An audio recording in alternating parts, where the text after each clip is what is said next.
This editor tutorial is quite exciting, in part because it represents a change in what can be done in the entirety of the little wargame editor, not because of any developer change or any moderator change, but because of the hard work and conceptual design by multiple people in the modding community. So special thanks, before I go through this, to Human and to Prankster Gangster, both of whom either used a concept like this in a previous map or brought up the theory crafting that made this idea possible and came to mind in the first place. So this is going to be WASD Movement 2. What we're going to be teaching is how to make a unit move up, down, left, and right without asking the player to use their mouse. Now that's very strange, right? This is a real-time strategy game. Most of the time, you use your mouse to select units, and then your mouse to move said units. And in fact, if you go into the editor, there doesn't seem to be any way to make sure that units can move without using the mouse. It's almost antithetical to what the game is allowed as a real-time strategy game. Yet if we go to the test for WASD Movement 2, you will see that by using WASD Player Controller and the WASD abilities that are located over here in the bottom right, first, we cannot control the keyboard warrior. He cannot move in any direction. He has no abilities nor command card for us to access. But by using W, A, S, and D, we can in fact make this keyboard warrior unit move in the directions that we want him to move. And that is almost shocking in what it allows you to do in the map-making community. So without further ado, let's get into it. This is an editor tutorial for WASD Movement in Little Wargame. Now you have several conceptual barriers that you have to overcome before you come up with this idea for WASD Movement. And the question is such, primarily, how do we make the unit move, period, without using the mouse? So, this is where I give credit to Human, and under his various alts as well, for using a concept like this in the Raider micro that he uses in his insanely popular map, Raid Wars. And here's how it works. When we go into the data, we'll note that there is a field that exists inside of units, and we're going to scroll down to the keyboard warrior, our unit, which is here, and we're going to look for a field called Attack Prio. Now, it will take me some time to find, as this is not something that I am normally using inside of the little wargame editor, but you will see very quickly that this is a very, very powerful thing for us to take advantage of. So, we will use the units. We will go to the Buildings tab. And so here's the first thing that we need to know. Okay? This keyboard warrior unit, if we look inside of units, we will see a couple of interesting things. When we go to commands, it can attack, it can move, and it can A move. But all the way at the bottom, we note that it prevents loss, but it is not controllable. If this is false, the unit cannot be controlled by the player. And so you saw in the test, we could not control the keyboard warrior unit. However, there is a property that units that have move, attack move, or A move rather, and attack have access to. It's almost built into them. It's almost hardwired into them, which is they will attack nearby enemy units and buildings. So, without further ado, we have to introduce these buildings that surround the arena that is the keyboard warrior. These are VTs, or VTs. You can think of them as void towers, which is where the VT stands for, based off of a conversation with Hobo. Or you could call them targets, which is what I have heard people such as Human and Derpo refer to them as. You may know that these VTs have different names: VT up, VT left, VT down, and VT right. And they take advantage of the attack priority that I mentioned previously in the following way. These units are invincible. If you don't believe me, we will simply go over to buildings. We will note that VT down, VT left, and VT right, and VT up are in fact these houses that we outlined previously. All of them have default house capabilities with a couple of exceptions. One, they all have 100 armor, so that if they are attacked, they will have no damage dealt to them. And then if we scroll down, we will see in fact that they are all invincible. They also have a different tag depending on which of the houses they are. That is not important yet, but it will become important. So just as an example, VT down has the is beast tag. VT left has is mechanical. VT right has is undead. And VT up has is biological. Now hold on to your seats because this is where things start to get a little more involved. If a unit has move, and attack, it will attack, move in the direction as possible towards a unit that is possible to be damaged. Not by that unit particularly, but is invincible. If a building or unit is invincible, and other criteria are met, the unit will move, even without control, towards that building. So, Keyboard Warrior, however, when we tested, isn't moving. And this goes back to what I was saying previously about how these buildings are invincible. Because they are invincible, the Keyboard Warrior will not move without our consent towards those buildings. Now you may have noticed that WASD player controller had the abilities W, A, S, and D inside of it. So how do we get the warrior, this Keyboard Warrior unit, to move? Well, we simply drop the invincibility. That's right. What we're doing here is we are dropping the invincibility of these VTs, or these VT houses, with modifiers. So let's go to the ability that we're actually using. There's only 4 of them in this whole VOD. Abilities, that is. Move down, move left, move right, and move up. And you may note that move down corresponds to the hotkey of S, because if we are using WASD movement, we would like our units to move down when we press S. We would like to move them left when we press A, and right when we press D, and up when we press W. And so that is what the hotkeys are for all of these. These are all instant abilities. They don't give gold, they don't cost gold, they don't cost mana, they don't seem to do anything interesting other than, as noted here in description, have a description telling us what they do, but there is something that they do. They target friendly units of type is human. Now you may notice, if you have not guessed already, that Keyboard Warrior is human. So, what these abilities do is as follows. They cast in a range as best as possible, only hitting friendly units that is human, at a range of 99, which, to give you an idea of how big range 99 is, from the Keyboard Warrior over to, say, about here, is about 20 vision. Something like that is 20. So 99 is extremely sizable. Range 9, and these are cast from WASD player controller whenever we press W, A, S, or D. But they also have a modifier to self. Anytime that we have move down, move left, or move right, or move up, and we use the ability in WASD controller, it activates this modifier on itself. When we move left, it activates move left modifier. When we move down, it uses move down modifier, and so on for right and move up. Now that only makes sense if we understand what those modifiers do. So keep in mind, thus far we have this unit, Keyboard Warrior. It doesn't move on its own because it's not controllable. 2, it's surrounded by invincible enemy targets, so it doesn't choose to attack any of them. It doesn't choose to move towards any of them. We have these 4 abilities that correspond to W, A, S, and D, but we don't know what they do yet. So let's go down to the most complex, modifiers. We have 8 of them, but there's a lot going on in them. So notice whenever we use the abilities, move down, move left, move right, move up. Under modifier self, which means modifier self simply means that it is a modifier that the unit ability applies to the caster. Since the caster is the house, the modifier self refers to put this modifier on the house, on WASD player controller. So we're going to go to modifiers. Let's say we want to move left. Well, we have this move left modifier. When we use the move left ability, I will even show down here in modifier itself, it applies the move left modifier to WASD player controller, to the house. So what does move left modifier do? Move left player modifier. Move left modifier.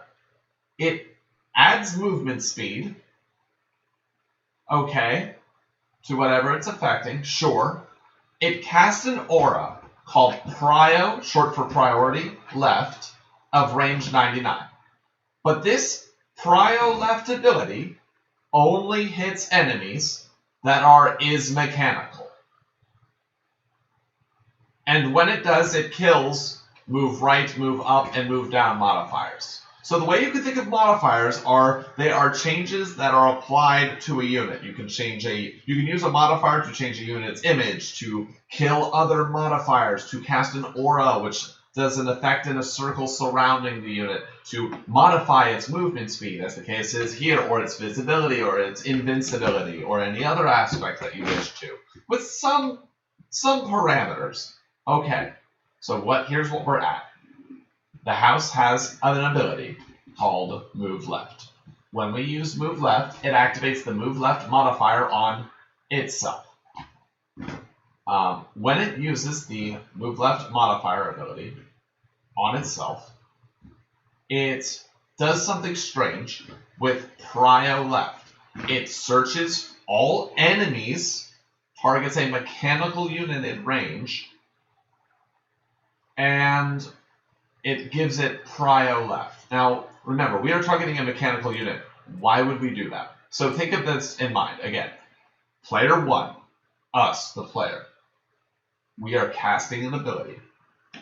It is meant to only affect an enemy mechanical unit. When we go to buildings and we look at VT left, you might start to see how this is working together now, right? This is a mechanical unit. Okay, so what we're doing is when we press A, we are targeting these. That's all I've shown you thus far. That when we press A on WASD player controller, we turn off all these modifiers and we target VT left. And when we target VT left, the Move Left modifier gives Prio Left. Prio Left says, I'll bring it over because it's important. Add 1 to the attack priority, remove the invincibility. It's very strange, huh? It says add aura hits friendly, aura hits allied, add attack priority, remove invincibility. So here's what that means in layman's terms. We have WASD on this WASD player controller. When we press A, we are deliberately sub-selecting, we're not selecting, but we are only affecting VT left. VT left now gets this ability that removes their invincibility, increases their attack priority. This will make it so that only these VT left buildings have hit point bars and can be damaged by the keyboard warrior. Now, we can't control the keyboard warrior directly, but because it will see an enemy building in range that it can attack, it will move left towards these no longer invincible buildings. And we had one final thing, which was to say that when we subselect VT left, we want to kill all of the modifiers on everything that is an allied building or unit that is not mechanical. So we have VT up, VT right, and VT down, and I will just show once again, these are not mechanical. So we will go, okay, VT down, it is not mechanical. VT right is not mechanical. VT up is not mechanical. Now that we know what we're looking for, again, ignore up, right, and down. We're going to press A. It's going to only select is mechanical enemy buildings and units, which are only these 4 VT left houses. It's going to remove their invincibility and increase their attack priority so that the keyboard warrior moves towards them. So I'm just going to test. We're going to press A, and we're going to see where it goes from there. Okay? Ready? A. Note, these units, these buildings, have hit points now. Notice how they're flickering. None of these other things are flickering. See? Not flickering, not flickering, not flickering. They're invincible, but this VT left house sometimes is not. And now we see why we gave it 100 armor, so that if the keyboard warrior does attack it for 18 damage, it doesn't do any damage to the VT left house. Therefore, it can stay there forever. And it seems to have the effect of, oh wait, prio left. Priority left, the modifier that increases its attack priority and removes its invincibility. Awesome. Now that's just to move left, but guess what? That same means can be copied and applies to each one of these. So for instance, remember how I said that VT left is mechanical. So we're only grabbing the mechanical units and then turning all the modifiers off on everything that isn't mechanical. And we said that none of these other buildings are mechanical.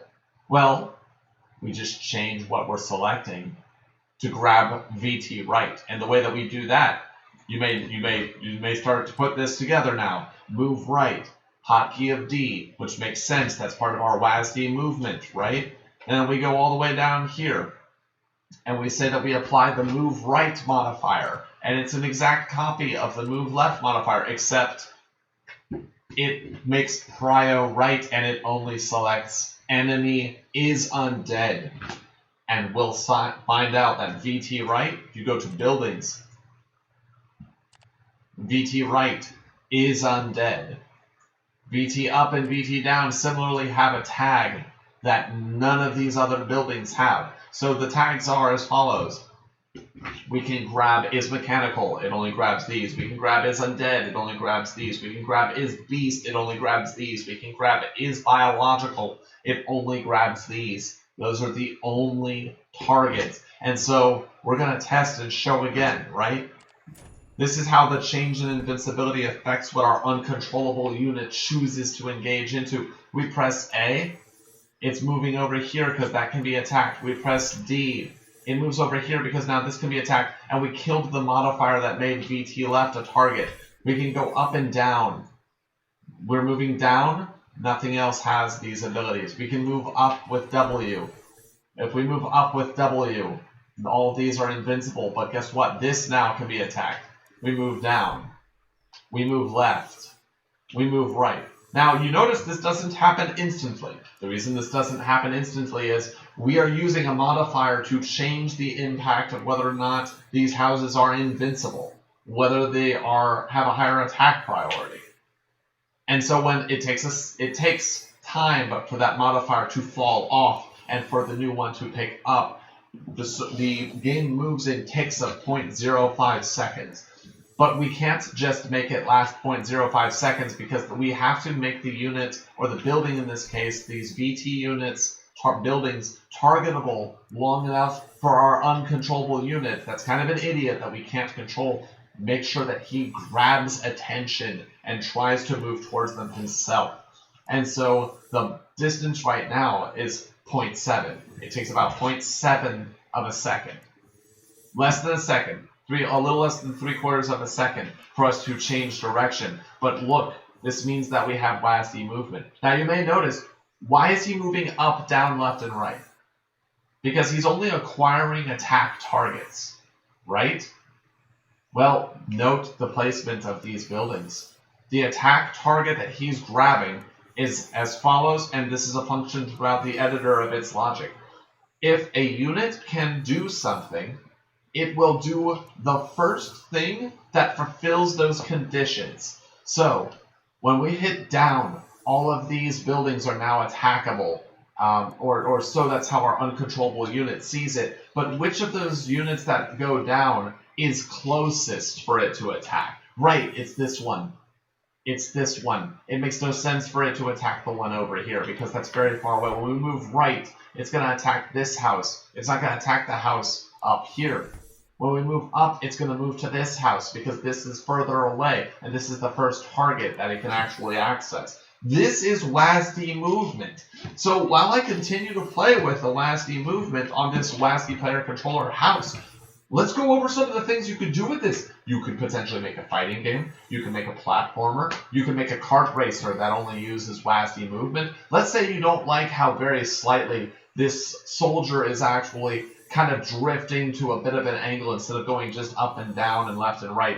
It almost looks like he's going at a tiny bit of an angle. you can easily add finesse to this system, because right now this is a grid of 20 basically, 5 and 4. But if you were to make these houses smaller or make these houses units, now you can make in the same space you could make a 10 by 10 grid, or you could make a 100 by 100 grid if you wanted to increase the extent to which you have control and make this uncontrollable unit move. So what's actually happening is we're not moving this unit up, left, right, and down. What we are doing is we are yanking it back and forth between its natural tendencies to acquire attack targets. But guess what? To the players of your game, it will look the same. To the people who play your mod, it will look the same. But you know what will never look the same? The little wargame modding community.